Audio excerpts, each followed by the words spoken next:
Welcome back to Nearly Cool Podcasts. I'm Chris. Matthew. Sean.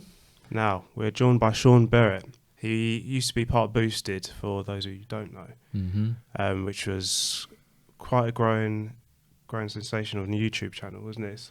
But what did you reach? About 132? I mean, I think my peak was about 134. 134,000. That was the most I saw out of it. Yeah. So, I mean, sort of big boy stuff. It was getting there. Yeah. It was definitely getting there. Yeah, and now he's not with Boosted, so this is why we've asked him to come in and try and find out what happened as best we can, because I know a lot of other people are wondering, other than us. So Yeah. I mean, I was going to start off. Firstly, thanks for coming on, Sean. It's all right. It's unusual for us because we are fans first. Yeah. So it's nice to realise you're a real person. You breathe like us. I do. You're real probably air. not even as obnoxious as us. No, I mean, hopefully I come across as I do on my videos. But yeah, no. I suppose we want to take it all the way in this podcast. So we want to see your whole story so far. Mm-hmm. So could be a bit emotional for you. You never know. I'll try and hold tears back.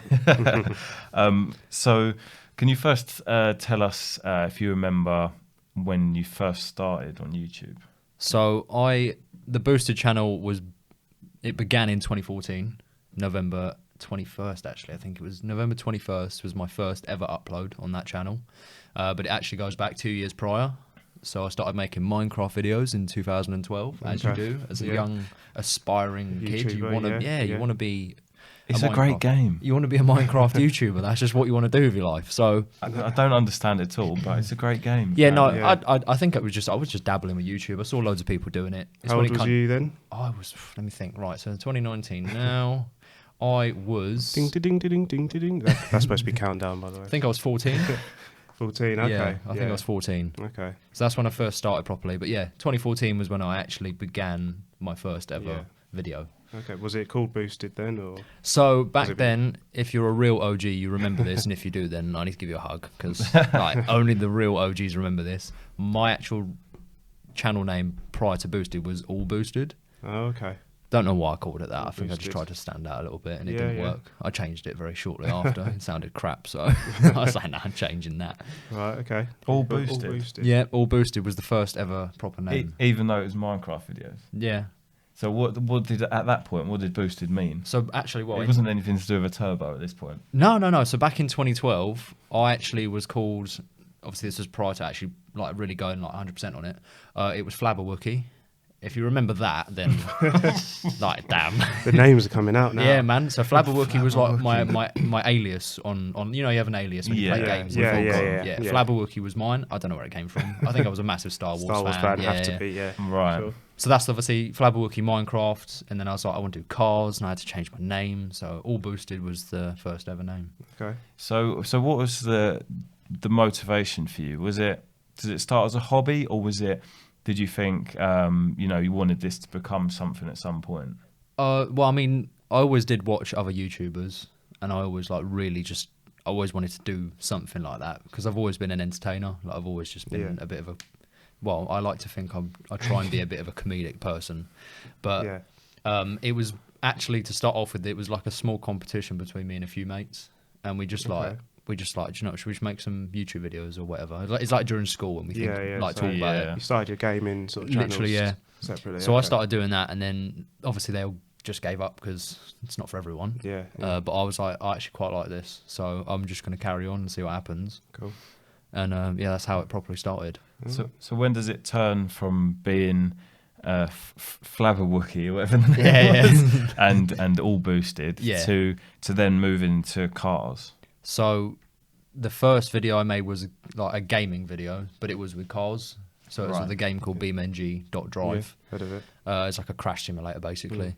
Because I just enjoyed smashing cars up. It was a bit sadistic. It looks like a good game, to be fair. To be fair, it's quite fun. I'm like, I don't know why. It's just one of those. We can't do in real life. So it's one of those weird things. It's fun to do. Some people do. Well, some people, Yeah, definitely. Especially on the way here. So yeah, gaming videos was where I started with cars because I couldn't drive. I was only I think I was 16 at the time. That's what I'm thinking. So I couldn't drive. I had no license. But that was like my aspiration was like, I need to start driving and making videos. Right. So eventually you do start driving. Mm-hmm. The first car being the Clio. Obviously, the OG, yeah. The baby. The Best legend car I've ever owned. that is. Is it actually? Is it? Do you still look back? Nah, and I think, mean, it's definitely had probably some of the fondest memories because of like just that time was just great. Yeah, it's what made you, wasn't it? Yeah, It's so what like made everyone Boosted. knows me because of that car, and just like I'm the only idiot that decided to modify it.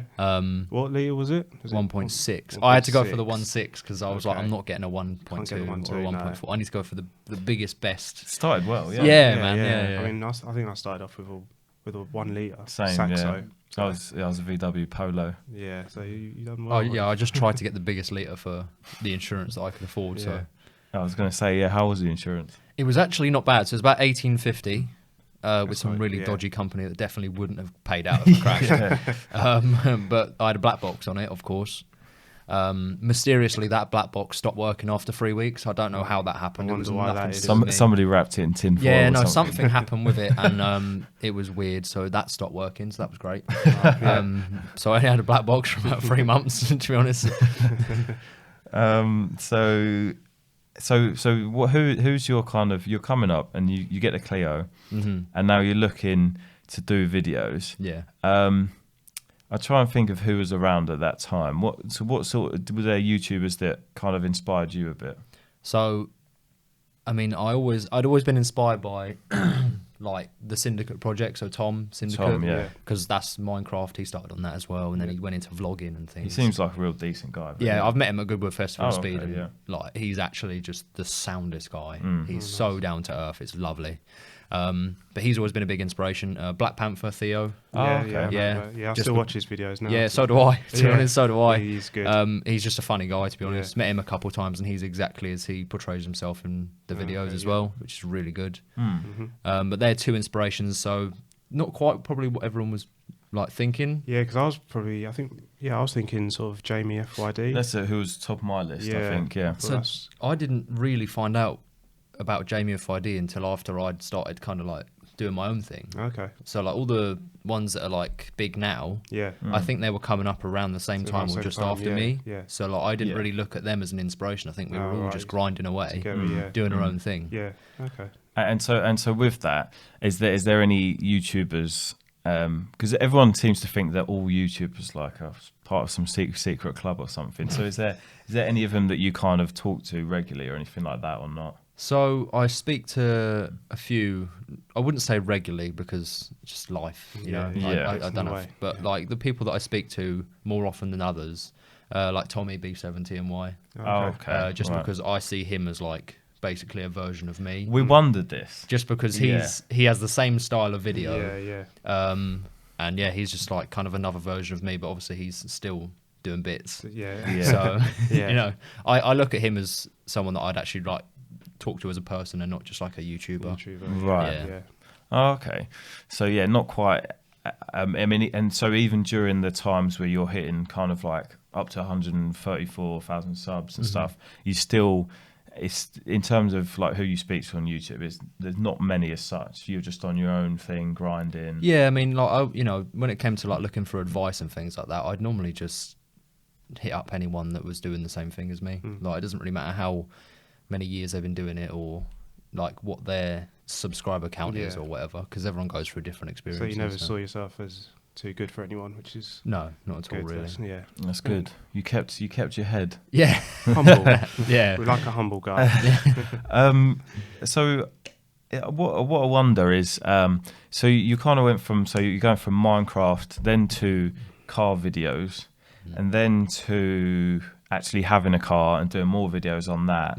So you're grinding away. And I do remember at this time it was, how many videos a week are we saying at this point? What bit of time are we talking about? Like what year, or like was it when I started doing the actual car videos or prior? Car yeah, videos. with the Clio. So like the real The life Clio, car videos. yeah. So that was a big transition for me, and I didn't know if it was going to work, but I thought I had to because the gaming videos were like they were doing really well. Yeah. Need for Speed like blew me up massively. Okay. And I was making videos on that like every single day. And it was doing really well for my channel. Right. But I kind of got bored of it because I didn't want to play the game after that. So like, Yeah. I enjoy playing games, Yeah. but because I'm making videos work. on them, it turns into a graft. Good graft, yeah.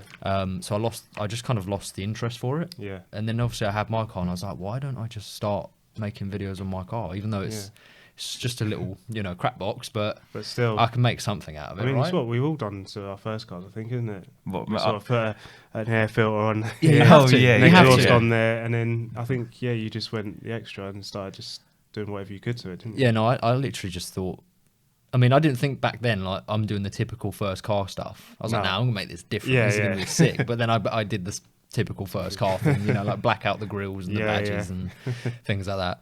But yeah, that was, I mean, the videos, I don't know. Like, I've always, if you've ever watched my videos and like kept up with my routine, you know that I'm probably the most inconsistent YouTuber going.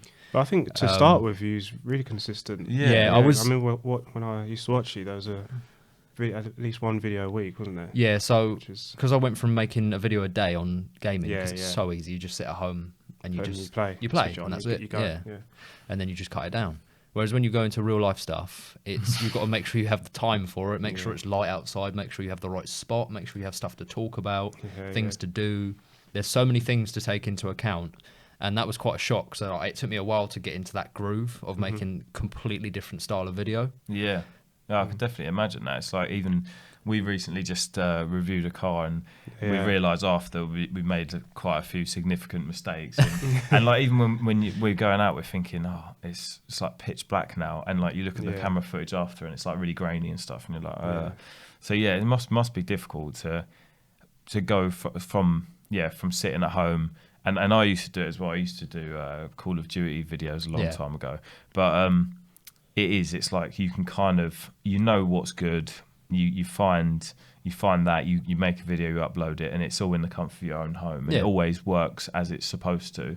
But then it seemed that the transition was quite quick from going from sitting at home all the time to doing the real life stuff. So what was the reason for? Because you could have probably stuck with the gaming stuff. Yeah. So I probably could have done 50-50 now looking back at it. I probably could have gone like a gaming video every other day and then chuck in a real life video once a week or something like that and keep the gaming people interested and also bring in new audience.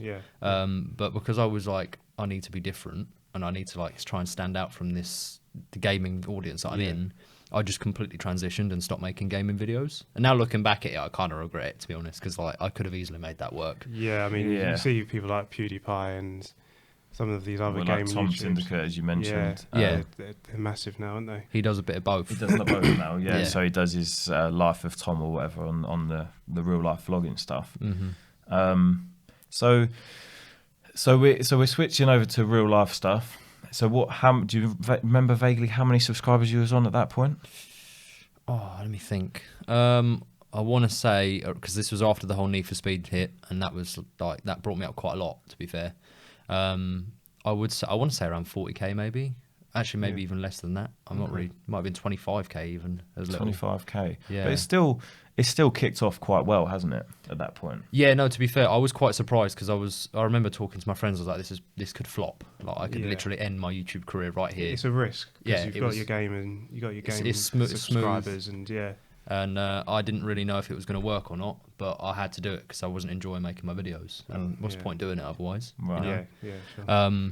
So I just went for it, and at first it was a bit rocky because everyone was like, "What's this guy? Like, he's just got some Clio. What is he doing? Like sitting in a car park for a video? Like what are you doing?" But then graphics on this Need for Speed as well. Yeah. Like this isn't interesting at all. So it was a rocky start, but then I just carried on doing it because you just have to keep going. And it kind of leveled itself out. I never got the views I used to get, but I was happy with that. I didn't really care. You enjoyed it then. Yeah, exactly. And is that? I mean, that's a key thing that probably doesn't really get talked about enough as it should. But as a YouTuber, you kind of, it's like people are very like set in their ways and they don't like change. So if you go from doing Need for Speed to then sitting in a Clio, a huge, like you say, a huge number of people are kind of like, well, I'm not really about this anymore, which is fine because you're doing what you want to do. Yeah. But how do you find mentally kind of dealing with that thing of like, you are Sean Barrett who makes videos about cars, and like, when do you find if you put something up different, people really don't take to it, and how do you find that? Is that frustrating? I mean, at first, when I first started getting like hate, it was quite frustrating because I was like, why are these people so upset? But then I turned to realise that they're not upset; they just want attention, or they just do it because they have nothing better to do, or just like there's so many different reasons. So yeah, it was frustrating at first when I looked at comments making a video, and I've like spent hours making that video, and I've put it up, and everyone's gone, well, "This isn't very good." Yeah. And that's frustrating, definitely, when your videos don't do as well as you want them to, especially after the hours you've put into them. But you just have to look back and think that's just how it works. Yes. You know what I mean? It's a consumer market. So if you make a video and you spend loads of time on it and no one likes it, it's your fault. Yeah. You know what I mean? You shouldn't have spent so much time on it. You know what I mean? Yeah. So you just kind of stick with it, and you start grinding these videos about the Clio and other cars and mods and everything else. So you're on about 25,000, and then you slowly. Is there a catalyst that shoots you, pushes you up to the 100K mark and beyond? Or like, these days a lot of the time you see, as we spoke about off camera, you have like the YouTube algorithm. Yeah. And you find a lot of the new people, they actually blew up because someone put them on. So for example, I don't know if you know, when Living Life Fast Ricky done the video with the guy Nick and his dad with the ridiculous power Golf the R. Arthur video. Yeah. So now they're kind of like, they've become kind of a staple of his channel in a way. 100%. Everyone's looking to see them, but also their socials and stuff like that have done actually quite well. Yeah. So did anyone put you on like that, or was it just a constant grind? So with the gaming videos, that did happen. So I don't know if anyone of you know the Slap Train. I haven't heard of it. Excuse me. So the Slap Train. Slap Train. Yeah, the Slap Train. He's a YouTuber that makes gaming videos on videos. like Forza and GTA and stuff. Is he And English or American? No, he's American. American, Oh, he's okay. Canadian actually. Canadian, okay. He had like 100K subscribers, and I had about 1,000, not even that. Oh, right, okay. And I literally just commented on one of his videos. I was like, "This is like, I like your stuff, man. It'd be cool if we could just collab or do like a video or something." And he replied, and he was like, "Yeah, I'll hit you up." And I was like, "Oh my god!" You must have been I starstruck. was literally starstruck. I was like, "This is going to be sick." Yeah. So we made the video, and then I actually became friends with him as well, which is really good. That's good, yeah. Like connections in this kind of industry are massive. Yeah. And then overnight I gained like 2K subs, considering Okay. I had 1K, and then I Yeah. just like tripled my audience overnight. That was the start of the gaming stuff. That's when I was like, okay, I need to go hard on this now because I've got people watching me. Yeah. Especially when they've come from such a recognisable YouTuber. Exactly, yeah, because he like recommended me basically. Yeah, so now you you've know? got to step up sort of thing. Definitely. Oh, okay. So it is kind of similar to. I'm not saying it always works like that. I think some people do carve. Not saying you didn't like put in the effort, because you definitely did, and it wouldn't have been anywhere near, if you didn't put in the effort. But yeah, it was just interesting to know if that was the catalyst. So that was with the gaming stuff. And was there anyone else with the car stuff that you collaborated with, or? So with the car stuff, there wasn't really any particular point where I'd done a video with someone that was also in the YouTube scene and it blew up. I just kind of done my own thing, I suppose. I mean, there was a video series that blew me up, I think. Now looking back at it, which was boosting on a budget. Yeah, because the first few videos of that, they were doing very well. Yeah. So I think that was probably a catalyst to the subscriber growth. But in terms of YouTubers, I don't really know if there was anyone that like really shot me up there. To be honest, I just carried on doing what I was doing. So what would your advice be for someone starting fresh now? They want to do what you've done, make car vlogs and car mod videos. Yeah, because there's a lot out there at the moment, isn't there? 100%. There's a lot of so many car vloggers out there. So how would you think now someone should approach that? So I mean, firstly, you've just got to make sure you know what you're doing. Yeah. Like what you're setting out to do. Because otherwise it comes across on camera if you don't know what you're doing. 100%. Like, just watch the last 2 years of my videos and you'll see that. But making connections, I didn't realise is so important. Okay. Making connections with the right people, the people that are kind of like at the same level as you. Yeah, Because you can just bounce off each other. Your audiences can both watch each other's videos and you both just grow naturally. Yeah. So making connections is massive. I didn't really notice that too much until now. Okay. So that's definitely a bit of advice I'd give to anyone that's starting out. Make connections, 100%. Yeah, because I think people get caught up with, you know, the equipment and everything else. It's like, you know, I need... I mean, there's a few people I'm talking to at the moment, and they're trying to do stuff on YouTube, and they're saying, "Oh, I can't do this because I need X," you know, and it's like a really expensive piece of equipment or something. But what did you kind of start with? Was it like camera phones or? So I started making the real life videos on my phone, and it was actually on the self-facing camera as well. Yeah. Okay. So do the you remember quality... the phone? Do you remember the phone? I think it was a Samsung S6 Edge. Oh, okay. Oh, okay. So okay. that was when it was fresh out the box. So Yeah, it just yeah. come out. Yeah, the Edge. Back then, the quality was sick. It was good. Now yeah, looking yeah. back at it, it's terrible. But that's what because I just thought, look, I don't have a camera. Like, I'm not going to sit here and save up for 6 months just so I can get a little bit of extra Yeah, quality. Like, yeah. I'd rather just pump out the content now, Exactly. and eventually I'll get a better camera. It's fine, you know. Yeah. So at this time, when you're say, you know, let's say you're still on about 25, 30,000 followers, what does your personal situation look like?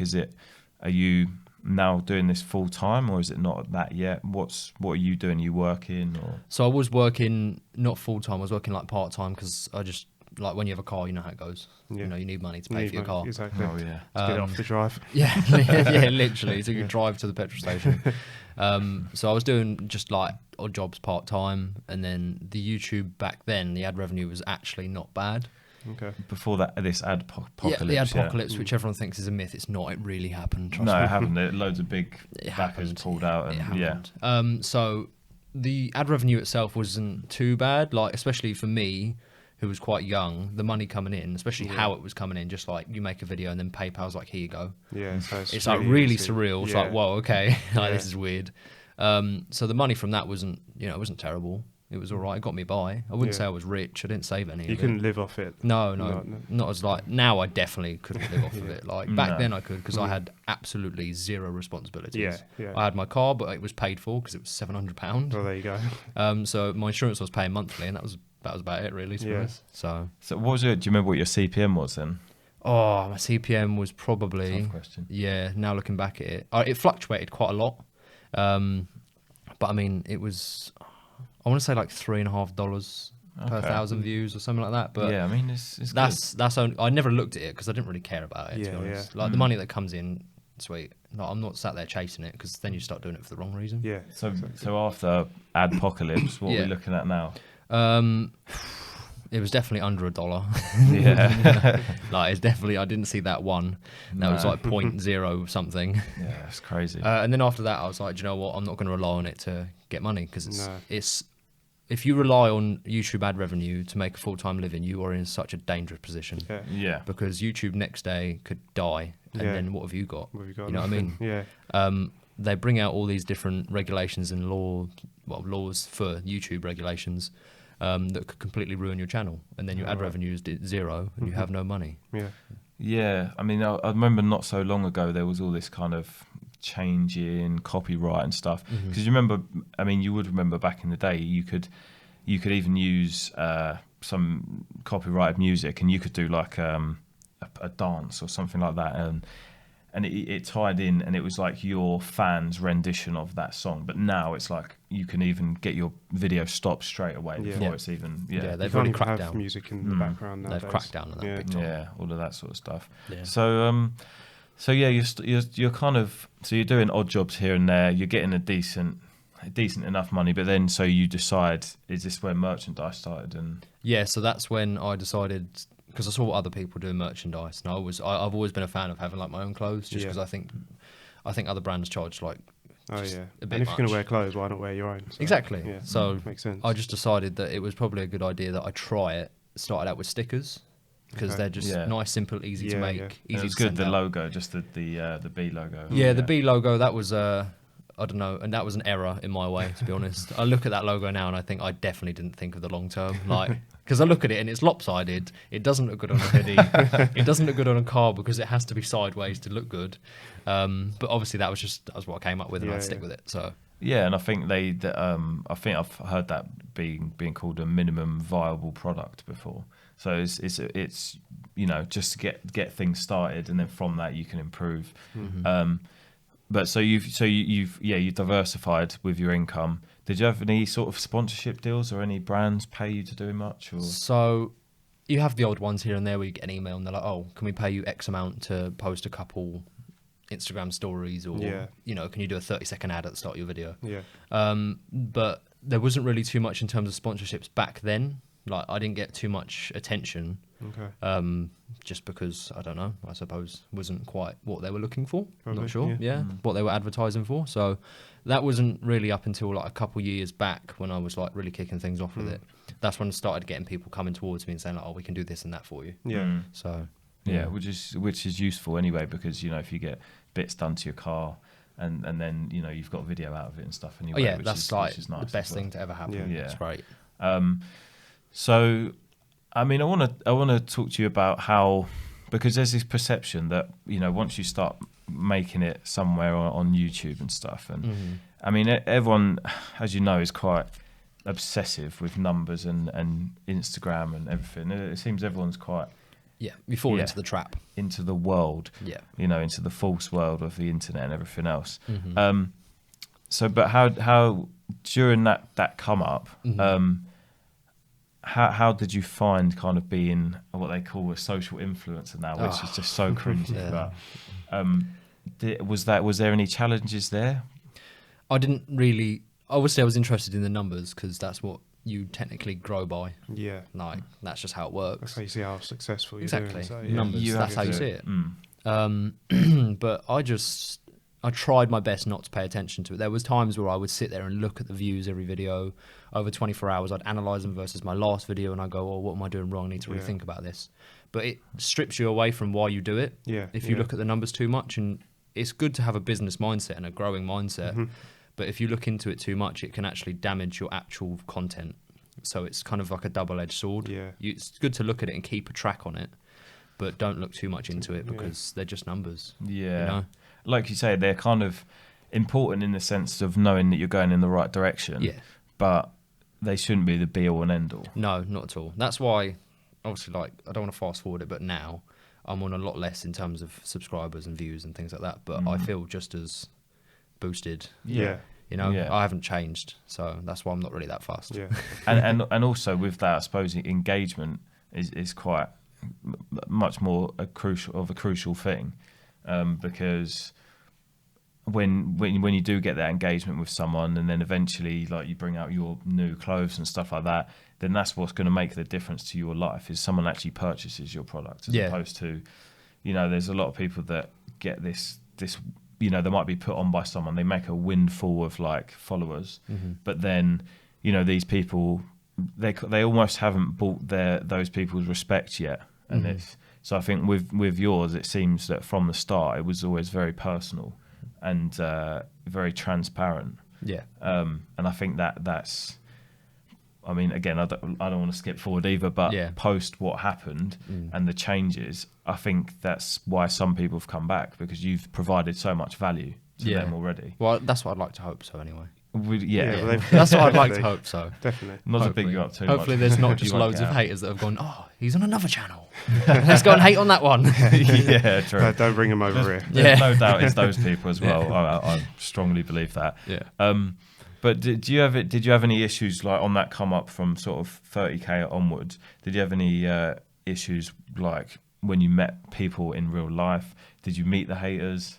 Yes, I've had a few experiences. I'm not used to it now with meeting people that watch my videos, especially those that are like almost too nervous to say anything to me. So I'd be at like a car meet or whatever, as you do on a Saturday night or whatever, and I get these people, or like I've had a couple instances where people have just been like really eyeballing me, and I'm just like, why? Hello, like and then I get a message like 3 hours later, like, oh, I saw you at the meet, but I just didn't want to say hi to you, and I'm just like, I mean, I understand where they're coming from, because I'm the same with other people that I look up to, I suppose. So I understand that point of it, but I just want them to come and say hi, because I'm just a person. There's nothing else that's different between me and them. No, exactly. But you've never had a struggle, because I think you're slightly. How old are you now? 21. 21. Wow, you're a lot younger than I thought you was. That's not in a bad way. Do you need my but ID? we're pushing over this side of the table. We're pushing 30 now, so we're sort of granddads compared to you. But I just wondered if that's ever affected you, because as you grow older, you experience more in life, and a lot of people have issues with mental health and stuff like that. Particularly, actually, the statistics are kind of like, you're not there yet, but like 25 and upwards, it becomes a lot more prevalent. Okay. So have you ever had any difficulties like with mental health? And it kind of ties into my previous thing about meeting people. Has anyone been like really challenging? And how have you dealt with it? Yeah, so I remember one very vividly. There was one guy I went to, I think it was Ultimate Dubs up in Telford. Yeah. And I was just walking in to pay for my ticket. And so I saw some guy again eyeballing me. And like at this point, I kind of clocked on, I think that's kind of how it starts, when if someone's too nervous to come up and say hi, they'll just kind of stare at you and think, what should I do? Yeah. So he was just stood there eyeballing me. So I walked over to him. I was like, maybe I'll try and make it easier. If I walk over to him, he may not feel as like anxious about it. Oh, yeah. Sure. And I could tell he was like super nervous. He was like shaking, and I was like, okay, I'm gonna go and say hi. So he came round and like, he could barely get his words out, and like he was like just really anxious, I suppose, really nervous. But I just said hi, and he said like, he's a fan of the videos and things like that. And I was like, that means a lot. Thank you very much. I gave him a sticker because I was handing out stickers to everyone that said hi to me. So I was have a couple stickers, things like that. And then he just like walked off, and that was it really. So yeah. That must have felt good though. You must have felt like you made. It was honestly like sort of it was such a humbling experience, because like it's undescribable to have that happen to you. It's like, I never thought it would ever happen to me, something like that. This is the way you like really connect with your viewers, don't you? So speaking to them and you speak actually, to them, So it was good. Yeah, because I mean, from the thing you're saying about eyeballing people, I had an experience actually. Yeah. When not that I'm at all known anywhere. That's not where I'm going with this. When I was a lot younger, and I used to be into the gaming videos and stuff like that. I went to Eurogamer. Okay. It's a big gaming expo. Yeah. And I'm standing there and I'm watching the people that made like the multiplayer. They're showing us the new multiplayer of, I think it was Modern Warfare 3 maybe. Don't quote me on that. Anyway, my point being is I saw JME. Okay. And I was a massive fanboy of JME. Yeah. And to the point, like, I remember when I was younger, and he'd done this thing once where he gave out all of these free CDs with all his music on for Christmas, and I got one of them. And I'm not that fanboy now about it, but it was during that time where grime was coming up, and like he was like amazing. So anyway, I had that moment that you speak of where I was so nervous I didn't want to talk to him, but instead I did stare at him a lot. And I knew in my head I was doing it, and I was kind of like, this isn't really a great look. Fortunately, he didn't actually see me staring at him, so nothing happened. But anyway, there's a small anecdote anyway. So I can see from the other people's point of view that when they're seeing you, if they're sitting there watching it, especially now, like watching their phone every day, and they're watching a video of you all the time, week in, week out, especially back then, the amount you was putting out. And all of a sudden you appear in the vicinity. I can get where they're coming from. Like, I've had that happen to me with other people that I watch frequently.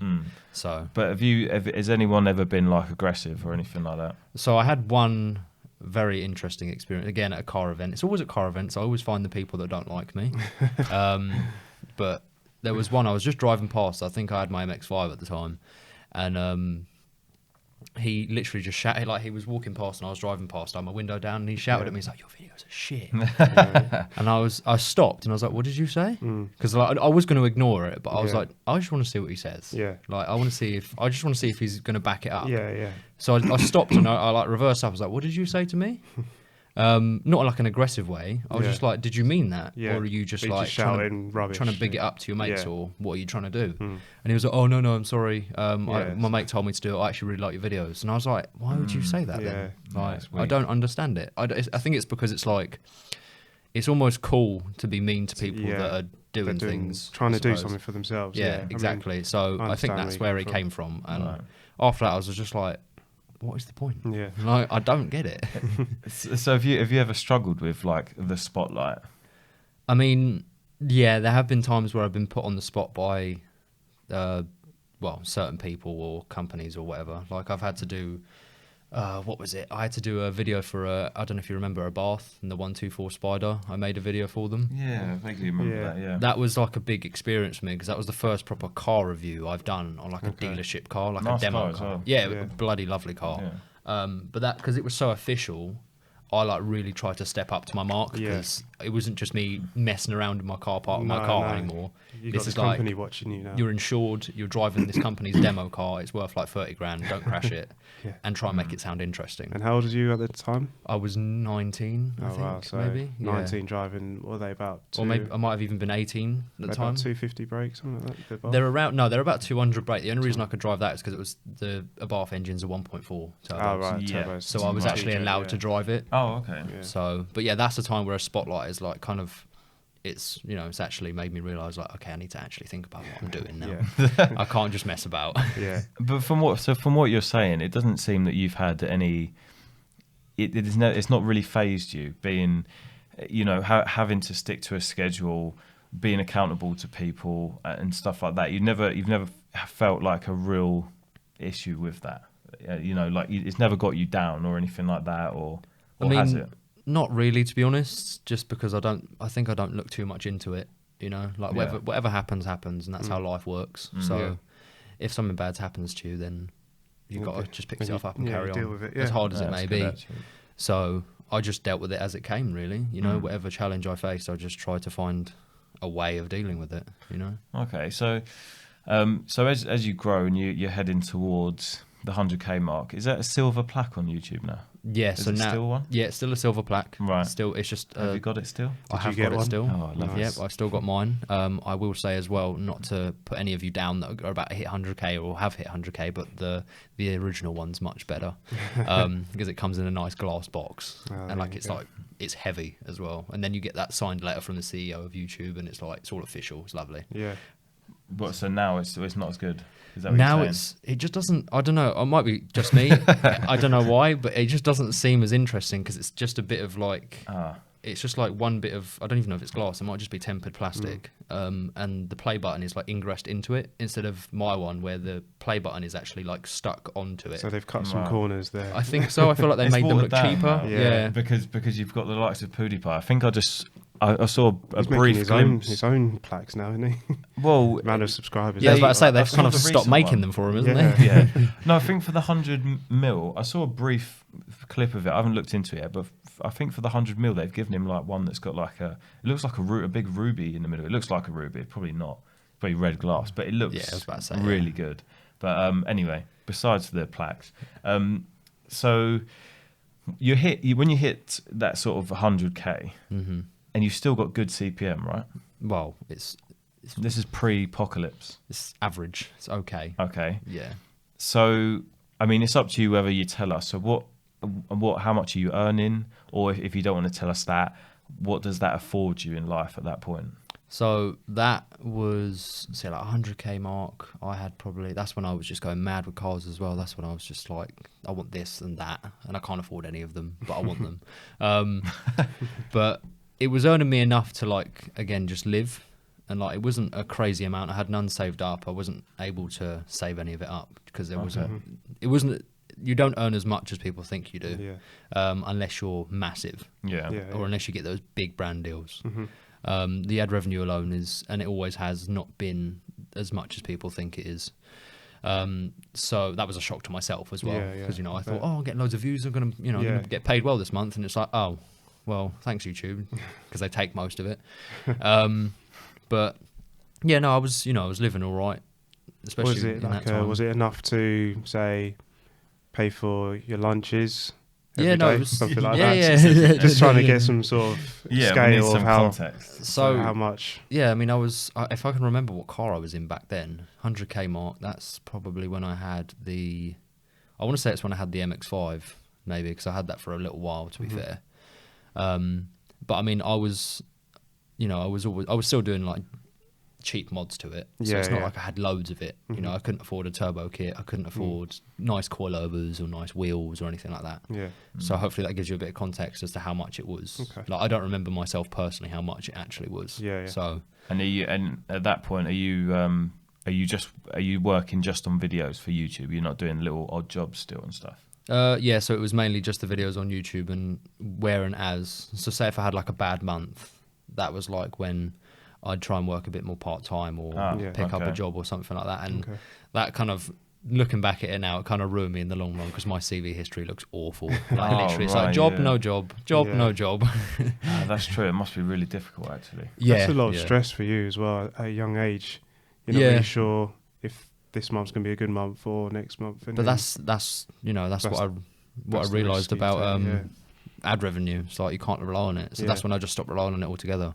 I was like, there's no point, Yeah. because I can't be bothered to deal with waiting a month to see if I'm going to get paid enough to do this, that, and the other. Exactly, yeah. You know. Yeah. No, it's so it's safe to say it's kind of hit and miss whether you're gonna kind of meet the bills. You're you're maybe 75% employed by yourself, maybe. Yeah, pretty much. along Yeah, them something like along that. them Yeah, lines.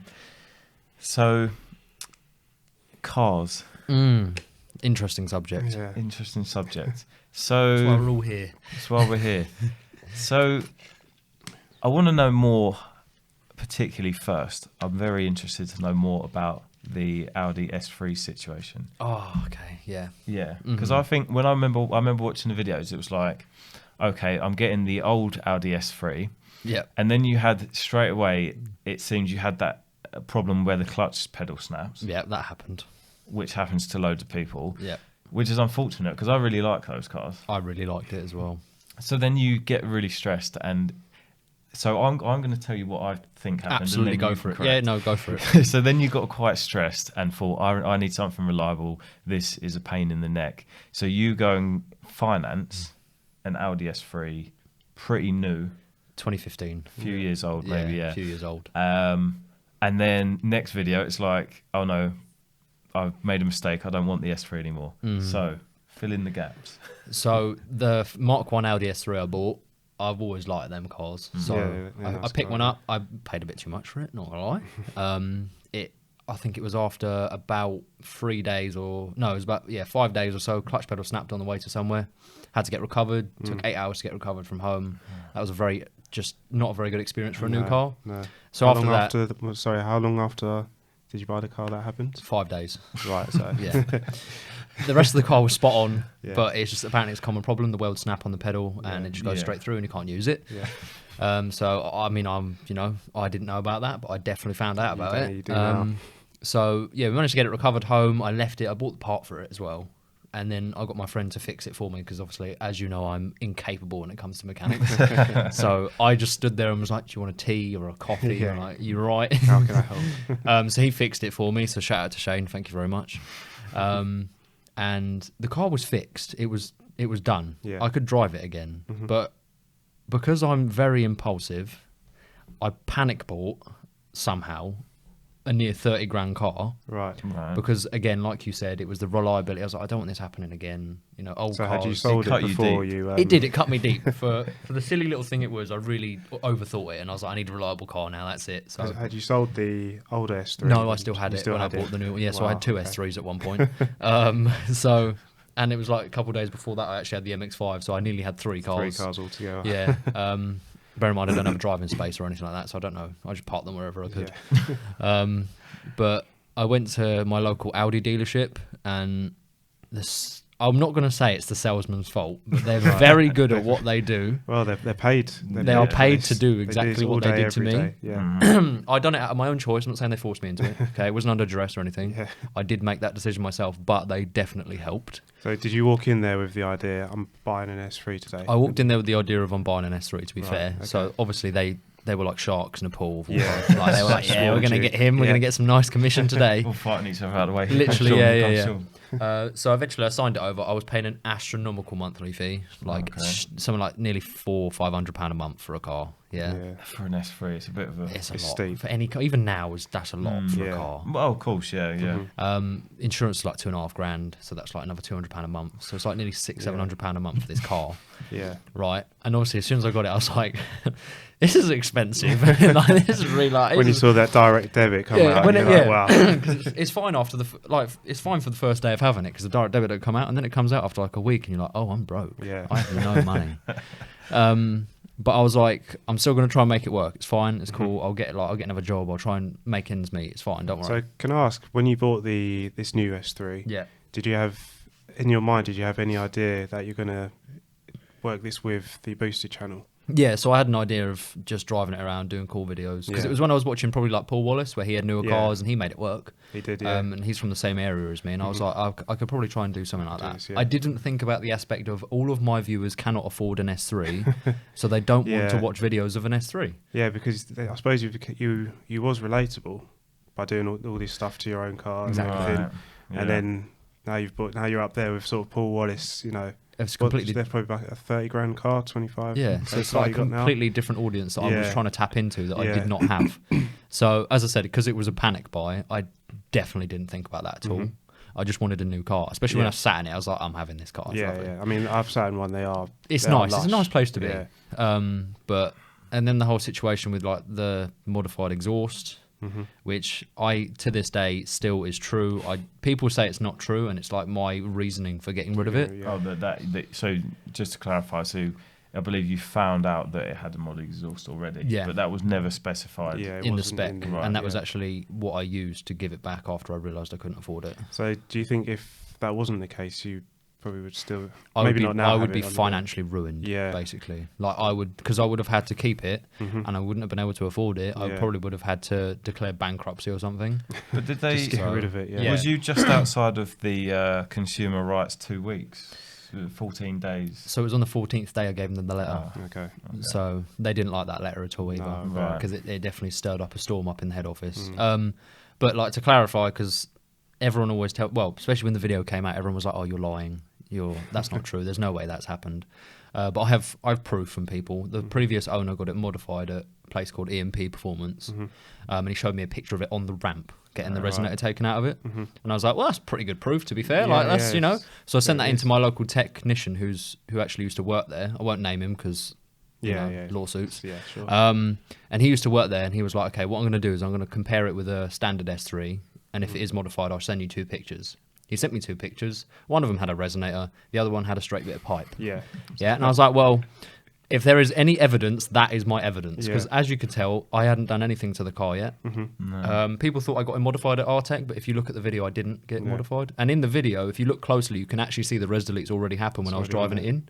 Yeah. I didn't notice that myself until after I looked at the video. So you got all this proof now, and you thought...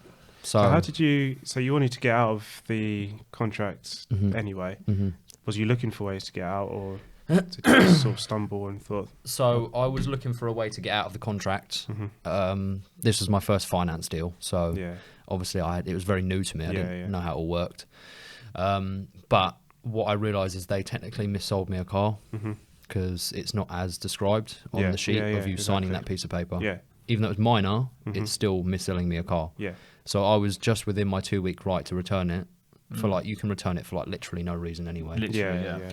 So I was just on the 14th day, I walked in there with a letter and I was like, here you go, I'm getting rid of this car. Bam. And they're like, no, you're not. And I was like, I am. And since then, I don't really go to the Audi anymore because they don't like me. They really don't like my name is. It's not a good name. Blacklisted, is it? Literally, like do not serve this guy. When I walk in, everyone just scowls at me because they know I've probably got someone fired or something like that. Oh, so no deals there, no contracts for sponsorships or anything else from Audi. No. Yeah, no, I don't think Audi are ever touching me. And it's probably the same Audi that Paul Wallace went through to get all his sort of Audi related stuff. I think local Audi Watford. I won't slander them because like obviously they were just doing their job. Yeah, and obviously it was just it was a hiccup, which is fair enough. Yeah, and you can understand from their point of view, although So was you within was you actually within the 14 days, or was you like one day over? No, I was actually on the 14th day. Yeah, if So you give the letter the 14th day, really, it's done. exhaust or not, you could have got rid of it technically, Yeah, legally. Yeah. Because, like you say, because it's such a large financial contract and everything, you do have the 14 days. Yeah. Yeah. There we go. So then that's how that happened. the real story. So we're getting to probably pushing for about 130,000 subscribers, and then you decide to do some kind of business deal related to your channel. Yeah. So the business deal. Sorry, do you want to carry on or? No, I think you can start. Okay. Yeah. We might jump in. Yeah. The business deal was for me forming like a limited company because I saw where it was going. Yeah. And I was like, I could probably make this like a proper business, Right. like, and try and actually get some living out of it. Because obviously I'd always never made massive amounts of money. So that's when my business mind kind of kicked in a little bit. I'm not going to name names. I'm not going to say places because because it's easier to do it that way. But this person that we wanted to do a deal with, he's actually helped me out a lot, and he's like sound as a pound as well. And he has a very, very business orientated mind. Like he's a very successful person in his own right. So I thought it was a great idea because he knows what he's doing. I know what I'm doing media side. So you didn't know this person from before? No. Beforehand? Yeah. Okay. So like, you know, us two together is a good force. So we made the contract, and we didn't really do too much with it, to be honest. Like there wasn't much input from me, and because of that, there wasn't much input from him because obviously he's the business side and I'm the media side. So I come up with the ideas, and he goes, "Okay, this is how we can monetize that." Right. Okay. But because I didn't come up with those ideas and pass them over, because I've always been a lone wolf, done things my own. Yeah. Never really had a connection with anyone else to do these grab things your with. camera and go. Exactly. Isn't it? Yeah. So after that, if I just like kind of fast forward, that's been happening for a little while. He has a lot of his own projects that he does himself, and he has a lot of, you know, well, he has no spare time, shall I say. So he kind of he doesn't pull out, but he just kind of passes it over because he doesn't have time for it, and I'm not giving input, which is fair enough. Yeah. I wasn't holding up my end of the deal, so he thought, you know, I won't hold up my end either. Yeah. Yeah. So he passes it over to someone else, but there's someone else again I'd never heard of. So, but then one day I just got an email saying like, you need to stop doing all your videos. Bear in mind, this is just after I'd done a video with Motec Performance on my Golf. Okay. And they just fitted a free induction kit and blow-off valve from Forge in exchange for a video. Yeah. Okay, so I needed to get a video out, otherwise I was going to be in trouble. Yeah. Yeah. But I got this email, it seemed quite serious. I was like, okay, I'll go check it out, see what's going on. That's when I found out the company had been signed over to this person. Right. Okay. And I was like, okay, this is interesting. Surely they should have told you that before. No, As we technically, signed legally, it, from a legal standpoint, they don't need to tell you. no? Okay. And so was you not the majority stakeholder? No, in the company? minority shareholder. I was 40-60 in my favour. Right. Right. So I think from a fan's point of view, I'll take you back just a little bit on the story. So what was you gonna be getting out of this deal? Was it kind of a cash injection to allow you to do more projects with the channel, or was it this person had particular ideas or particular contact skills that was going to open you doors? Why would you even consider it in the first place? He had a lot of contacts especially in the car industry. Okay.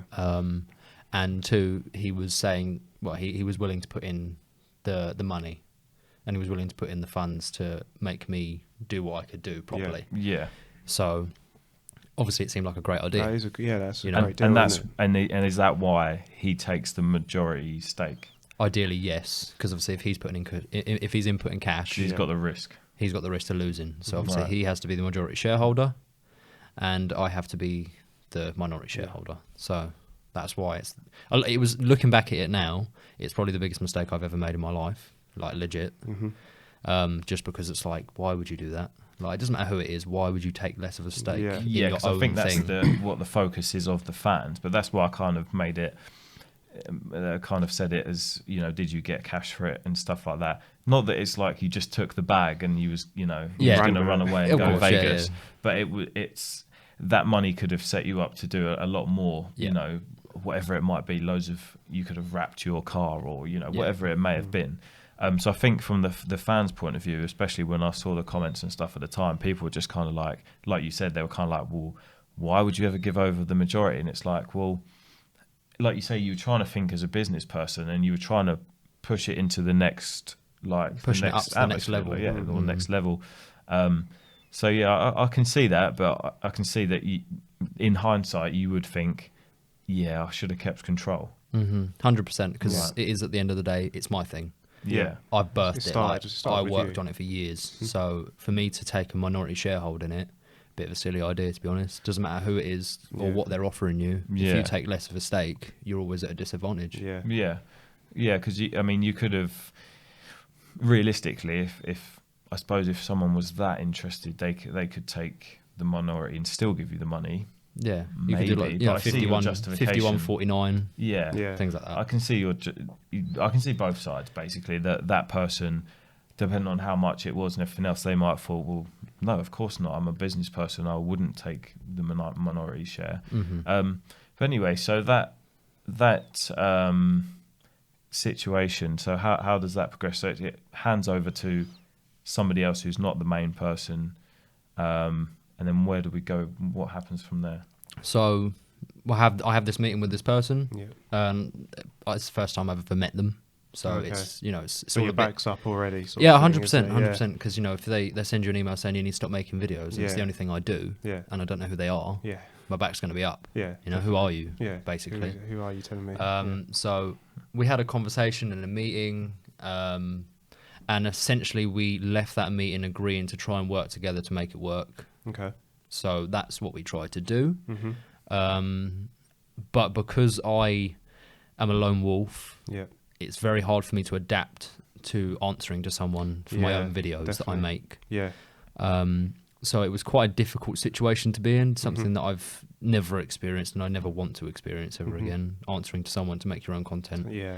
So was it more like you had to ask, oh, do you mind if we do this, or can we do this? So it was like we have to work together to make a good video. I can't just go out and do my own thing, which is what I'm so used to doing. Right, okay. So okay, so eventually kind of no videos are made. Everything grinds to a halt on the Boosted channel. All goes quiet. I suppose at this point the fans are wondering, like, is he dead? What on earth is going on?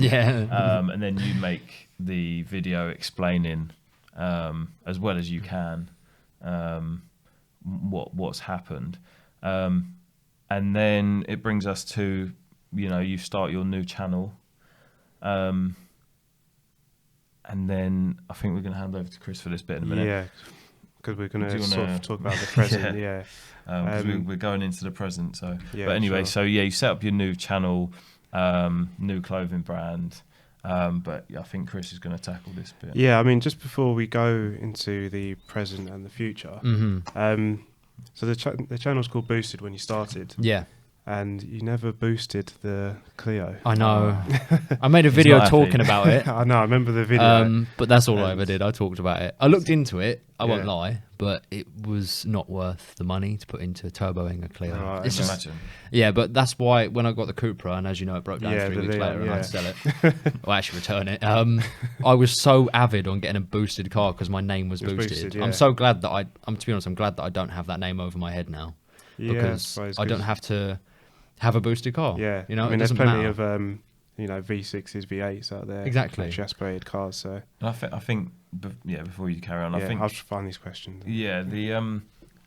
It's a complete change from having. I mean, before you were kind of very integrated with the brand anyway. I mean, I think even when me and Chris used to talk about it, we would say, oh, like Boosted's done this or Boosted's done that. I don't think you even really publish your name that much. No. Like I say, we never referred to you as that. To be honest, some of my friends call me Boosted, and I just, it's natural now. Because obviously that's what quite a lot of people know me by. So if someone calls me Boosted in public, I don't take offence to it. That's just what you know me by, and in a way I actually feel I'm grateful for it. Because now looking back at it, it's my legacy. So so you've moved into now being a very personal brand. It's just your name. Is that? I mean, that's obviously a very conscious decision, because you could have started don't know. You could have called it something else. Supercharged. Supercharged. Yeah. I considered that. Yeah. Generally considered it. Not gonna lie. Yeah, that would have been quite interesting. It would have been funny. So what's the drive for the personalization?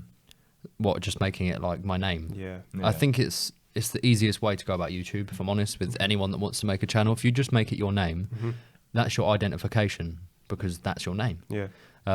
Take Jake and Logan Paul, for example. Yeah, true. They don't have any fancy names. It's Jake and Logan Paul.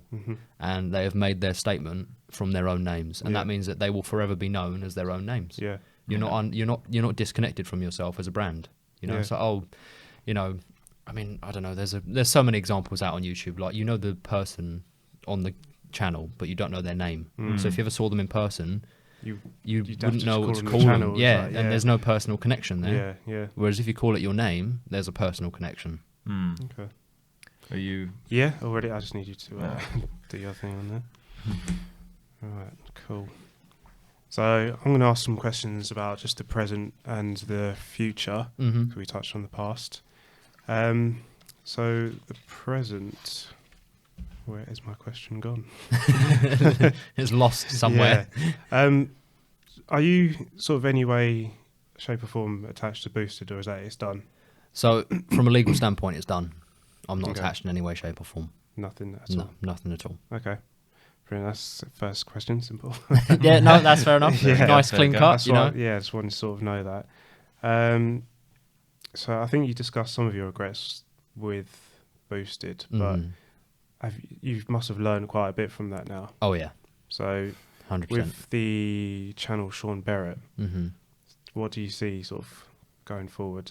What my aspirations are for it. Yeah, yeah, So, one, I just want to carry on doing what I'm doing. Like, I don't care if it's called Boosted, Supercharged, Sean Barrett. I don't Yeah. care.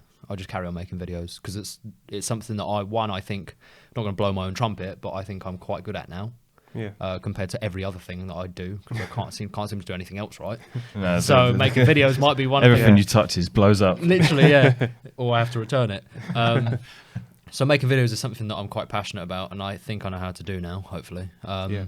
So I'm just going to carry on doing it because I actually have a real passion for making videos and just being like ever since I can remember, I've always been an entertainer Yeah. from like primary school. I'd always be on stage and I'd always try and get the best role I can. I would be a tree because you know there's some people, they're shy, they don't want to do it. Someone's I was got to the be a tree, tree. no. Yeah, you know, they want to be the tree or they want to be the extra, but I wanted was to be the main. wise You was a good tree. I wanted man. to be main character every single time. Yeah. I remember when I went to Turkey when I was little and I performed on stage in front of all the people at the hotel Oh wow. and things like okay. that. So like, I've always wanted to be up on stage and Yeah. entertain.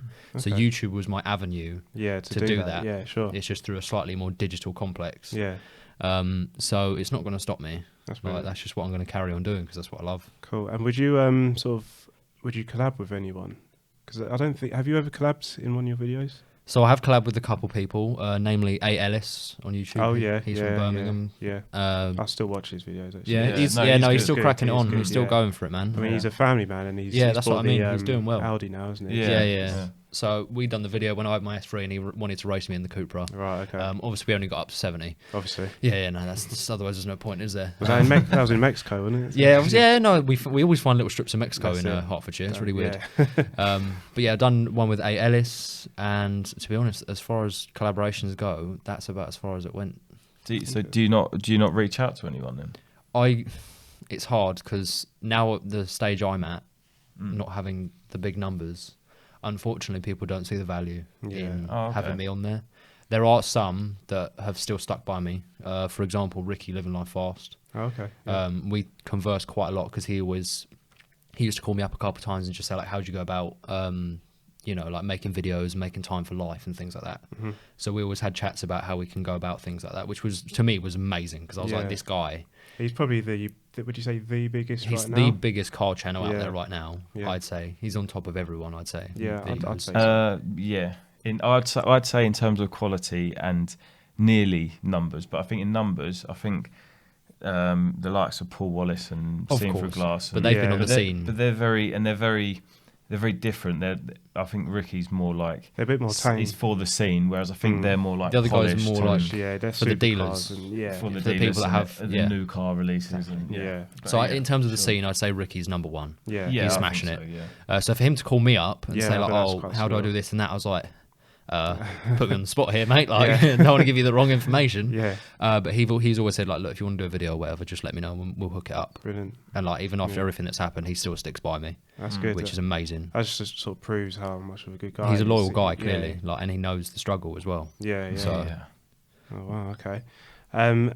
So just, I mean, I've got other questions, but with Ricky living life fast, Mhm.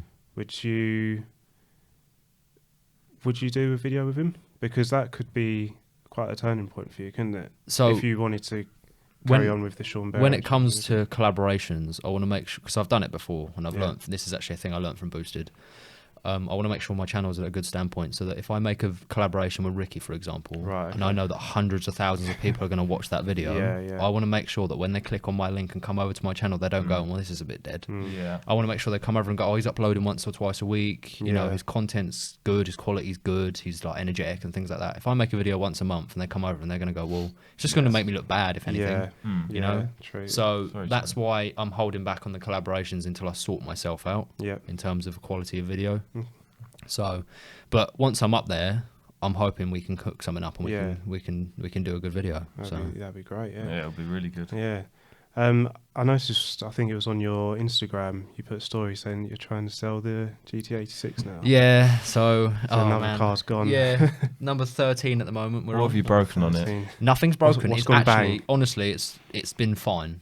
It's been absolutely fine. It went in for an engine recall. I'd take the engine out, but like other than Yeah, that, it's sort not of a big that. issue, is it really? That was under recall, so it's Yeah. all right.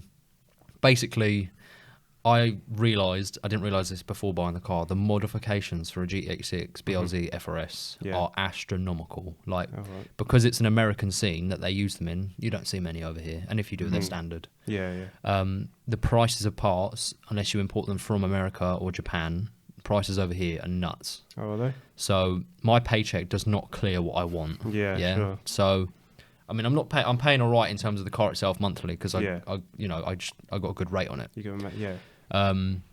But the parts for it are just stupid. Like for a header or a manifold on any other car, that's like £200-300. Yeah. £900. And that's just yeah. for the header, the manifold. Right, because it's okay. a boxer engine, it has to do all these intricate turns and bends. Hmm. The catback's £900, lights are free £400. Yeah. So. Like, it's like, what are you paying for? 'Cause Yeah, you still get exactly. 200 brake. Like, yeah, you know, yeah. And that's before you even touch performance. touch So- performance, and you've literally just opened up a pit. Yeah. Like, The because money pit. there's a company that will tune your car, NA. You make about 10-15 brake, Yeah, and it's yeah, about that's it. It's like you with a £1,100. 350Z. Yeah. So what's the point? Not worth it at all. Turbo kit, £5,000. It's like Yeah. a quarter of the car's value. Yeah. Well, no, sorry, no, it's not even that. A third of the car's value, Yeah, if not yeah. more.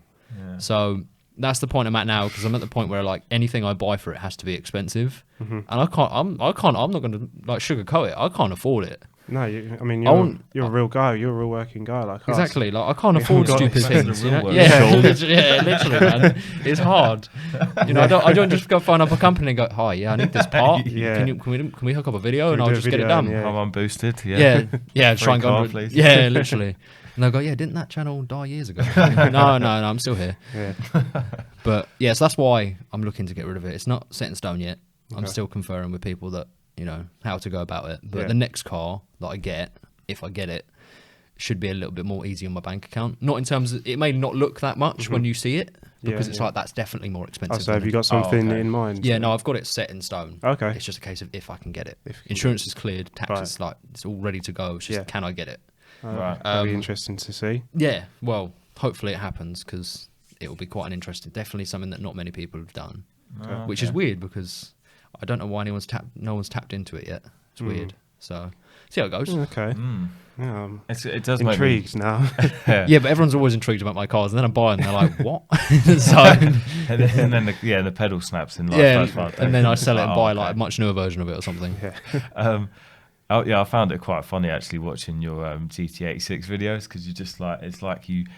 I don't think you hate the whole car. But it's like you really hate certain aspects of it. The engine. The engine. And, They're known for being underpowered, aren't they? It's a weird one. Like everything besides the engine is actually perfect. I love the look of it. The sound of it, the exhaust, it sounds lovely as well. Yeah, I mean, we heard you pull in and it sounds nice. Good, It's a nice deep is it sound. 2 litre, is it? Yeah, 2 litre boxer 2 engine. litre. Yes. It's just, I don't know what they did with the engine. I don't know if they forgot about it and they thought, oh shit, we need to everyone put an thought engine in it, don't we? Yeah.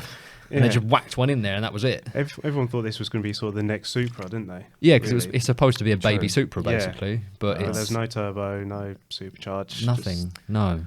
I think they dropped the ball with that one. You say that, but like in terms of what they made it for, which is handling, it's probably the best handling car I've ever driven, and I've driven a lot of cars. Yeah, The way it goes around corners, it's so playful. Like you can go around a corner at 70, 80 mile an hour, and if you want to kick it out a little bit, 8 mile an hour, it'd be like, yeah, right, go for it. And then you just kind of flick it out, and it's cool, and then you can just go back, and it's fine. There's no like you're gonna die, or like you understeer into a hedge. Yeah. Like it's so poised when you go around corners. Okay. Just when you get onto the motorway or any A road, which is in England, all of them, you have no power, literally no power whatsoever. So that's the one downfall. It's really annoying. Okay. You're talking about sort of he's looking to modify the GT6. So is that something we can still expect to see you modifying cars, maybe with this next car? Yeah, 100. I mean, I'm always going to be tinkering with cars. So Yeah. I can't leave a car standard for more than a week if I can afford it. Yeah. Like, like if I can afford it, it's getting modified straight away. Okay. I'll always, with this next car, I've got things planned for it. It won't be as like mad and like full on as say like what everyone expected that car to be, which is like a wide body turbo 86. Like, what kind of job do you think I have? Because it's definitely not that. Like, I'm not a banker. So you can expect just kind of like little bits here and there. I will definitely try and personalise it so it stands out from all the other cars. So maybe a wrap? I don't know. I just like colours on standard cars. In terms of wraps, there's nothing that really stands out to me. I want that. And you call yourself a YouTuber? I know, right? I haven't got a GTR. I don't like rapping. Like, there's no army trick systems on my car. Exactly. I'm just going to check that camera. Go for it. I just noticed it's not plugged in. It should still, the battery's quite good, so it should be alright. Good. Cool. I haven't been talking for like past hour and it's just died. Oh no, it scares me. It really scares me, honestly. Technology. So what did we talk about? 6. Can I ask? I know you probably can't tell us what is set in stone, but is it boosted? Yes. Okay, brilliant. I'm quite. It's a good start. It's a good start. Good start, right? So now we can go onto the mods and you can get a lot of power out of it. Yeah, because that's what I was looking for. I wanted a car that I've never had a car besides the Golf. Yeah. But I mean, because of the financial crisis I ended up in after the whole boosted thing, I lost my job. Oh, right. And I don't know if you've ever tried to pay for a Golf R with no job. I haven't actually. But it doesn't work. No, it doesn't work. Weirdly enough, it doesn't work. Right. So what were the payments on the Golf R? $357 a month. Yeah, interest rate was 3%, so it's actually not bad because the good. car itself was 25 bags. Yeah, so it's an expensive car. It is, yeah. So I got a good rate on it. It's just when you have no income, doesn't matter how little or small or big it is, you can't afford it. So like, if I didn't lose my job and the whole booster thing didn't happen, I'd probably still have it now because I love that car. Yeah, I was going to say, it was a brilliant car. But I mean, it's quite similar to the S3, isn't it? It's almost identical. Almost Shares the same chassis, same engine. Okay. Yeah. It just looks a bit different. Yeah. But I mean, between the two of them, Golf R all day. And you're paying an £200 less as well with the Golf R. So. That was because Audi stiffed me. Yeah. Right. Was that interest rate quite high then? Horrible. It was like 19%. Oh, that's high. That's very obviously because they just saw me and they go, he's going to pay a lot of money. So they thought, let's make him pay a lot of money. You really did avoid bankruptcy. I messed up big time there. Wow. I think I saw you. I can't remember if it was a video or I think it was on Instagram again. Are you looking to give out advice on finance because you've done it so many times now? Yeah, I think you're quite the expert. Because this is now my third bout with finance. Yeah, and this being completely different. This is a hire purchase, so it's different to a personal contract purchase. So I would say that I have enough knowledge now to maybe talk to the audience. Yeah, because you don't want people going out there and doing what I did, doing what you did. Exactly. So I'm gonna make a video. So hold tight on that. Yep, cool. Do you go like through a broker or anything? Or? Yes, I do, Okay. and I would 100% recommend it as well. So 'cause they don't get you- always go with the dealers. I would stray far from a Nice, dealer. yeah. I know that's going to ruin my chances of ever getting a sponsorship with a dealer, but I Yeah. don't care. You charge silly rates, simple as. no, Like, it's just how it known, works. isn't it? Yeah. Brokers manage to charge much cheaper rates. Yes, you don't get a brand new car. You normally get like an ever so slightly used one, but it doesn't matter at the end of the day. doesn't, does It just means you lose less money on depreciation. You could probably still have a warranty if it's only like You a can always year get or two warranty. old. Yeah, 100%. Oh, and you can get extended. You can get extended warranties from the brokers, or even if it's new enough, you get a warranty with the company or the manufacturer anyway. You get a manufacturer warranty. Yeah, I think that's good advice. What you're saying, like, don't just go to the dealer and let them sort out your finances. Because No. I remember Tony from Gravelwood Cars. Yes. Always does stuff with Paul Wallace and stuff. Yeah. He even said himself as a car dealer that there's no money in the metal, is how he put it. So they make most of their money from ridiculous finance deals and stuff. They make most of their money from finance deals, servicing and repairs. Mm-hmm. That's where their money Service, comes. yeah. Because I used to work at a dealership, Oh, okay. and you know, I get the gist that the cars themselves, they actually lose money half the time on the cars. Oh yeah. And it's the money they make back in servicing, repairs, and things like that. So that's just how the industry works at the moment, unfortunately. So that's why I would always recommend, if you can, not to go for a dealer. If it has to happen, then just try and get. If they give you an interest rate, don't think that's the last interest rate they'll give you. I went to a VW dealership to try and find a Golf R. I drove about 4 of them before I actually bought one. Yeah. And they were like, "Yeah, lowest we can give you 17%." I was like, "No, it's not." And they were like, "What do you mean?" I was like, "Well, it's not. I know it's not. That's a stupid rate." And he was like, "Oh, okay, whatever." So came back and he was like, "Yeah, we can give you 9." I was like, "Keep going."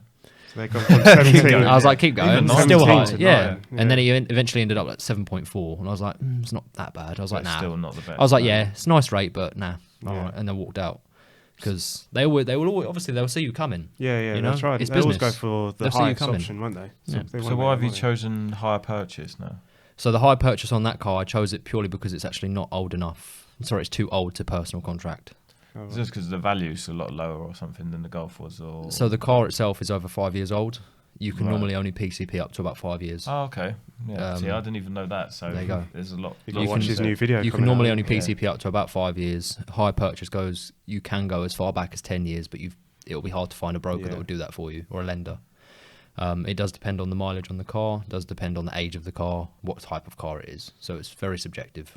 Okay. So Okay. All right. And I noticed you're sort of looking into the photography side of things. yeah. Is that going to be more of a hobby, or is I- that going to So take over the Sean Barrett? Or So I've always been into photography. I've always done photos. But since I picked up my camera, my new one, the Sony, yeah, I don't know why it's just really sparked. I think I needed it, to be fair, to spark that, what's the word for it? Motivation back up Yeah. to do it, and the creative side. Mhm. So I really want to try and get on it now and try and make some, I actually want to try and make something of it. So I Yeah. want to try and set up a page and to do real media. Because I've That's got, good, yeah.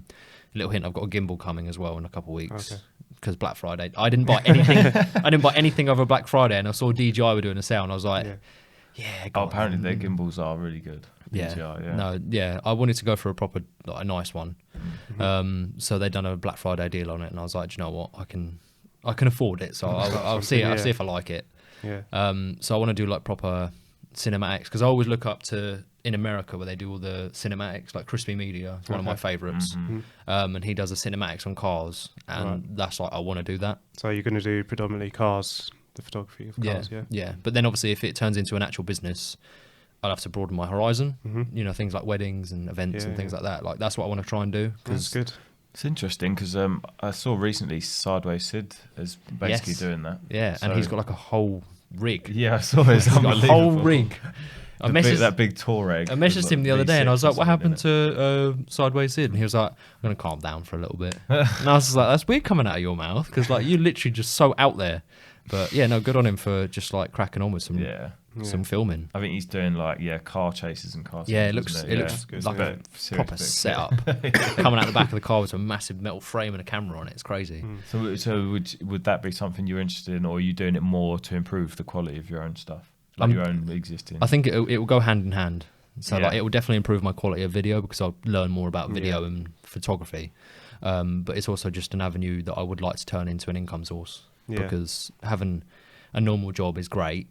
Yeah. And Is it? A it's 9 to right. 5. Are you sure? He's Yeah. got a pension now. Yeah, I think I do anyway. I don't know. I need to check my contract. Yeah, I just want to turn it into an income source, because it just seems like something that I would actually love to make money from.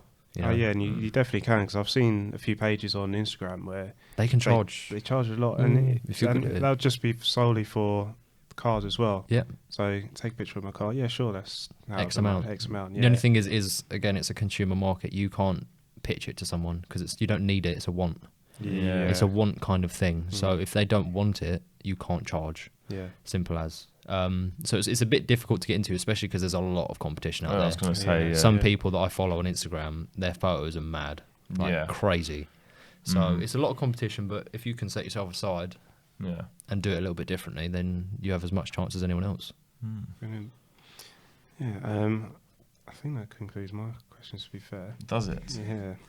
I wanted to ask you about your new clothing brand. Okay, Defy. Little plug. So, just kind of like the normal questions, like why. Mhm.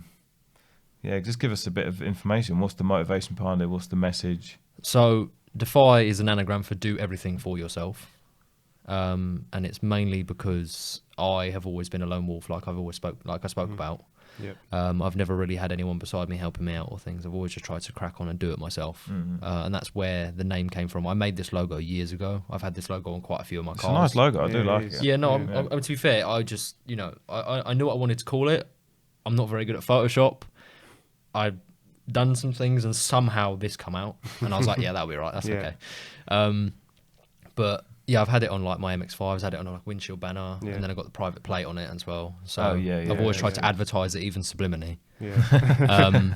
That was the thing, because like it's been like this for years. I only started it properly like nearly 2 years ago now, like Yeah. the And And you can Instagram get page. car stickers as well, like that, can't you? Yeah, So- yeah. So you can get car stickers, this hoodie, but this is the sample hoodie. So this is actually embroidered, whereas on right, this okay. one it's obviously just printed Iron on. on. Oh, Yeah. okay. I bought it just to check the hoodie quality. Yeah. And it's brilliant. So we went ahead and embroidered the actual Defy logo into it. And I'm also bringing out a lot of things like air fresheners, Okay, t-shirts, beanies. I've got beanies out at the moment. So. I've made some air fresheners. I can help you. Yeah. Yeah. I've Okay. got some. Cool. Business. No deal? one buys them, Oh, but- yeah. No, I've I'm sure they'll buy yours. yeah. No, to be fair, I mean, I've sold air fresheners before, and they're hard to sell. Put it that way. Mm. They're I think it's quite because you hard have to sell. buy so many. You isn't have it? to buy in bulk, otherwise. Bulk, This is what happened to me. So Yeah. I've got a very nice smelling cupboard in my flat. I can That's see where it's about going. as Yeah, I far can as see where it's it's gone. going. Some people have bought them. Some people are nice enough, but yeah, it's hard. But I think I think it's difficult because I'm selling them through my kind of generic Instagram page where I'm not really that personally involved in it. Whereas yours is like Yeah. it's all your face. So I'm sure, yeah. Well, sure I'm you'd be hoping. good there. But no, I might be able to tell you some good places to get them made and stuff like that. 100%. definitely. Yeah, I'm always looking for contacts. So is it your stuff? Is it produced in the UK, and how does it look? How does the back end look? If you don't mind telling us, like, are you? So I use a supplier that's UK based. So yeah, and I do a dropship method Yeah, because I don't have enough room in my room to hold the stock. and it saves time and It less saves a lot of time with risk and- packing and sending and Yeah. shipping, things like that. So I use a drop shipping method just because it's so much easier on the back end to deal with. Yes, you lose a bit of profit, but at the end of the Yeah. day, I don't really care because it's the quality of life. I don't have loads of Defy products stacked Yeah. up in my room that Yeah. I'm worrying about. So But it's good that way because it's you're focused on making the videos and providing for people. I mean, yeah, you could also do that but then you less time to make videos and stuff like that. yeah, so it's about the fine balance. And I suppose that leads nicely into my next question. So if you look at obviously I understand you had the previous stuff you had to sort out with the old channel, so that must have taken quite a lot of time. But now we're on the new channel, which seems to have been there for about a year, I think. Let me think. Yeah, I would say about a year now, actually, coming up a year. It or maybe seems when just I over. look on my phone, it just Yeah, says 1 because the year first old. video I made was on the Golf R. I had that this time last year, so I'd say you're right. Yeah. Yeah. So where do you stand at the moment with the balance of like making videos and working full time? Are you trying to are you kicking it off again or? It's hard. Not gonna lie, working 5 days a week, which I know to most people would think like, oh, whatever, I work 7 or. But the thing is, they don't have to try and make a video after. Yeah, so I have to that's where the work tricky 5 bit days a comes. week, try and fit a video in, which is why there hasn't been many, because Yeah. just life gets in the way sometimes, Yeah. doesn't it? So And edit it and make it actually look really good. exactly, and Yeah. because it gets dark, it's dark, pitch black by the time I get home. Yeah. Can't make a video. That's why I made that photography video. It's in the dark, but I tried because I wanted to put Get some something nice out. light in there. Yeah. So it's hard to make a video. Got to keep on top of the file orders, lots of emails, and then also just spend time with my girlfriend and have a normal life at the same time. Yeah. It's a lot to keep on top of, but I like to keep myself busy. So How does it's she just feel balance. about it? Because obviously, if you're so busy, like sometimes you don't get time to have a normal life. Yeah, well, she's Is she always understanding, or yeah, she's all for it, to be Yeah. fair, because she knows it's for the greater good at the end of the Yeah. day. Like it's if we make it work, then it could you'll be something laughing, special. won't you? Yeah, Exactly. Yeah, Mm. definitely. So we can sacrifice the time now, and we can make up for it later. Yeah. And how long you've been with her? So it's just pumping over 3 years now. Pumping. Yeah, man, still going, still going. 3 years. Okay. So she's seen. Yeah. She's seen the whole- She's rise seen and fall. literally the come The up, rise and and the rise she's and fall, yeah, isn't she's it? seen the come up and the downfall. Yeah. which is I mean, And it's she stuck by you, so it's Yeah, stuck man. by it's you. a good woman there. Mhm. It's a good woman. Yeah. So how yeah, I mean that is it's easy to kind of say, oh, you know that partners should be sympathetic, but that's not actually always the case. So it is, yeah. I think you should probably give her a lot of respect there. That she's, 100%. Yeah, she's backing you and everything else. Nah, yeah, she's my rock. If I've like to be honest, without her, I probably wouldn't be where I am. Yeah, She's kept me on the straight and narrow, yeah. like quite a lot of that's good. times. So Apart from when you're going to go and do some drifts for us outside in a minute, we won't tell her about that. she likes it, so it's fine. She likes it, oh, there As you long as I go. don't get caught, it's fine.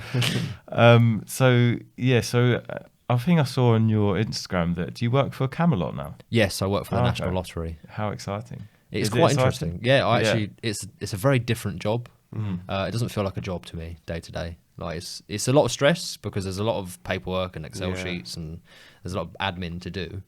But the actual job itself is not that bad. I quite So like you enjoy it? Yeah, Yeah, that's good. I do enjoy it. It's quite good. That's good, yeah. It's just hard to keep on top of admin on for a real job that Yeah. actually means quite a lot to you on top of your thing, and you have to kind of your weigh thing. up like how much does this mean to me versus my job, Yeah. Yeah. and you have to kind of pick and choose your times. I think you have to. I mean, it's good to work hard on for yourself, Mm. but the priority is bringing the Bringing the bread money home, in. innit? Yeah, You bringing know the what I bread mean? home. Yeah, exactly. So Yeah. sometimes you do have to You have prioritize to sacrifice the real your- salary. Yeah. It's quite an interesting one, because if you do really get into that job and you really enjoy it, that could be like a bit of a career as well. So it's it's hard to say, isn't it? But Yeah, I mean, well, if things kick off the way I want them to in terms of YouTube, the brand, and Yeah. photography, etc., then I will just have to wait until I'm earning enough money to feel comfortable to work full time on that. Yeah. yeah, Like I won't quit my job up until I'm at that point, because I've done that before and it's Yeah. really messed me up financially. So I'm not doing it again. Because Yeah. they say there's no getting around it. You need to work in this life, but your work should provide for your hobby, sort of thing. Yes. That's what they say, which Mhm.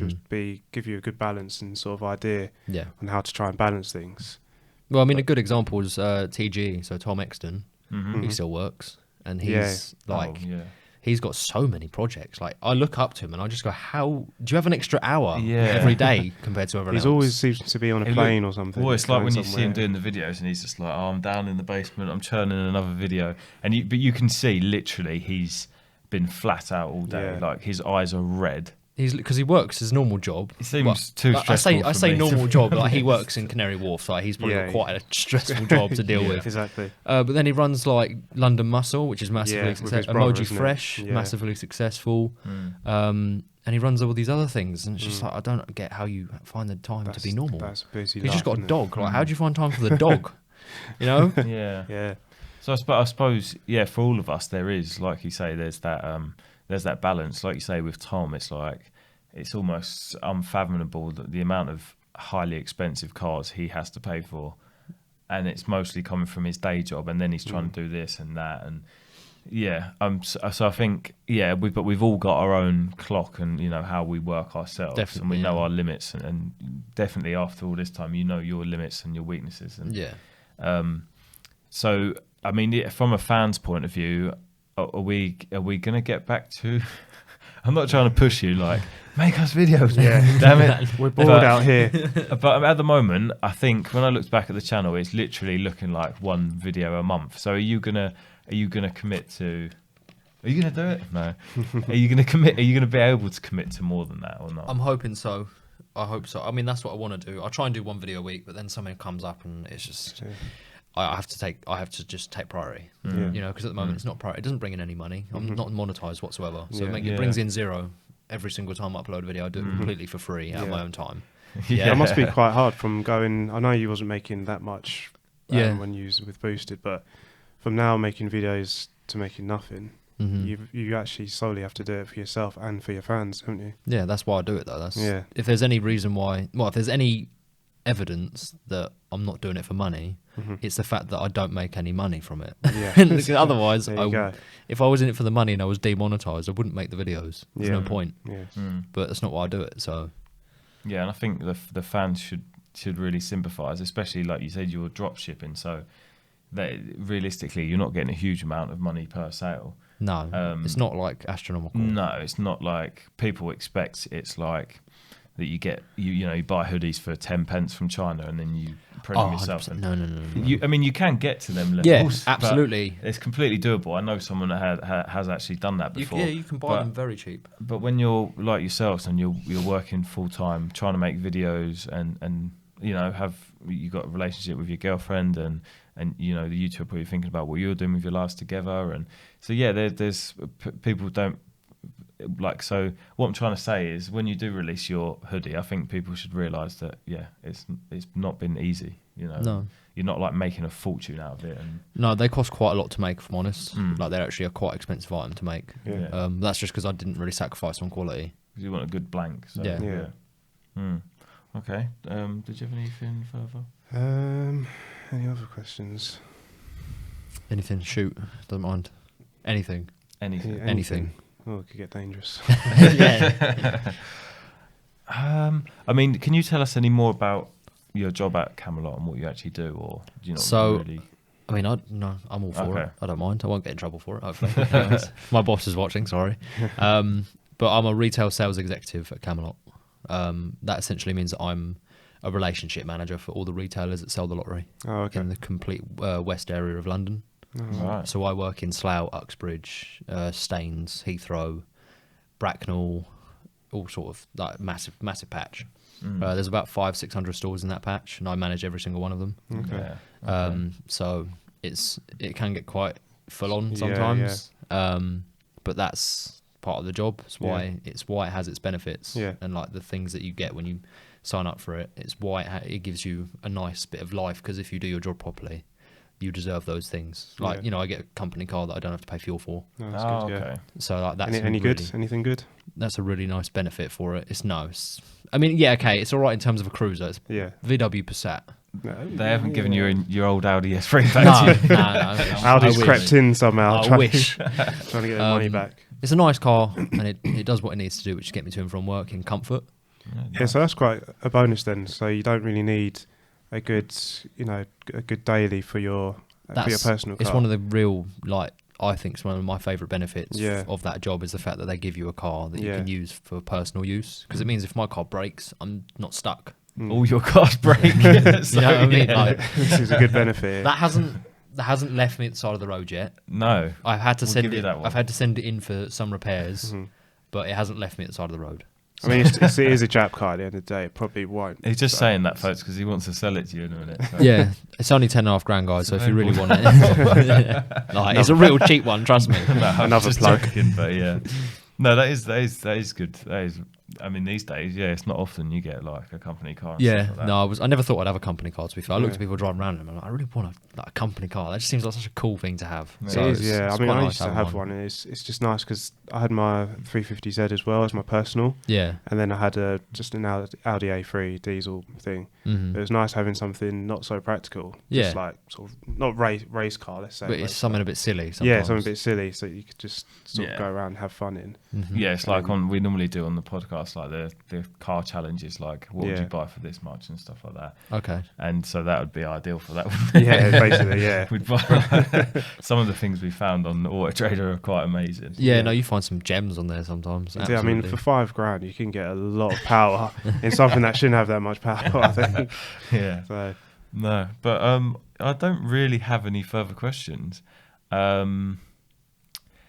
I would like to finish off with, it could be a bit of a difficult question, but I would like to ask, how do you think people should see you?